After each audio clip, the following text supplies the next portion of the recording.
বাঘটা খুব বুড়ো হয়েছে, দৌড়ঝাঁপ করা তো দূরের কথা, আজকাল আর নড়াচড়াও বিশেষ করতে পারে না। খিদে পেলে যে শিকার ধরে খাবে তা আর সে পারে না।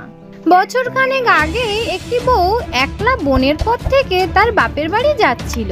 বুড়ো বাঘটা কোনো রকমে তাকে ধরার চেষ্টা করতে গেলে বউটি ছুটতে গিয়ে পাশের ডোবায় ঝাঁপ দিল। বাঘটাও কোনো রকমে সেই জলে বউয়ের ঘাড়ে গিয়ে পড়ল। বউটির ঘাড় মোটকে 2 দিন ধরে পেট পুরে খেয়ে নিল। সেই বউটির হাতে ছিল একটি সোনার বালা। সোনার বালাটি বাঘের হাতে শুধু আটকেই রইল। কিন্তু সেই যে বাঘ জলে ঝাঁপ দিয়েছিল, তারপর থেকে ডোবার তীরে এসে কাদায় পা ঢুকে গিয়ে আর শুকনো ডাঙায় উঠতে পারল না। বাঘটা কাদায় পড়েই থাকে। এভাবে তার দুঃখে দিন কাটতে থাকে। খিদের জ্বালায় সে কষ্ট পায়। একবার এক বামুন সেই ডোবার ধার দিয়ে অন্য গায়ে যাচ্ছিল। বাঘের এইরকম দুঃখজনক অবস্থা দেখে সে থমকে দাঁড়ালো।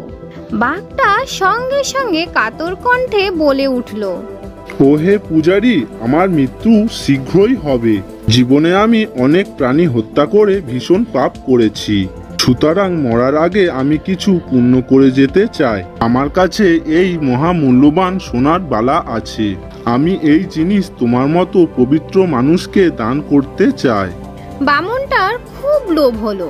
বাঘটা সত্যি সত্যি কাদায় যেভাবে পড়েছে তাতে সে আর কিছুই করতে পারবে না। এই ভেবে সে বাঘের হাত থেকে সোনার বালাটি নিতে গেল। বাঘ আর মুহূর্ত মাত্র দেরি না করে বামুনের ঘাড়ে মারল এক কামড়। সেই কামড়ে বামুন আর মা বলার সময়ও পেল না। লোভে পাপ, পাপে মৃত্যু। একটা পুকুরের ধারে দুটো ব্যাঙের ছানা খেলা করছিল। সেখানে একটা ষাঁড় হঠাৎ জল খেতে আসলো, আর তখনই তার পায়ের চাপে একটা ব্যাঙ মারা গেল। তা দেখে অন্য ব্যাঙ ভয়ে বাড়িতে ছুটতে পালালো। একটা ব্যাঙ ফিরে আসায় মা ব্যাঙ জিজ্ঞাসা করলো, তোমার অন্য ভাই কোথায়? একটা বিরাট জানোয়ার পা দিয়ে তাকে চ্যাপ্টা করে দিয়েছে, আর সঙ্গে সঙ্গেই সেখানে মারা যায়। বিরাট জানোয়ার? হ্যাঁ, মাথায় শিং, পায়ে খুর আর লেজ আছে, আর চেহারাও প্রকাণ্ড। মা ব্যাঙ তার পেট অনেকটা ফুলিয়ে বলল, আমার চেয়েও বড়? না না, আরো অনেক অনেক বড়। ছানা ব্যাঙ বলল। মা ব্যাঙের জেদ গেল বেড়ে। সে তার পেট আরো ফোলাতে লাগলো।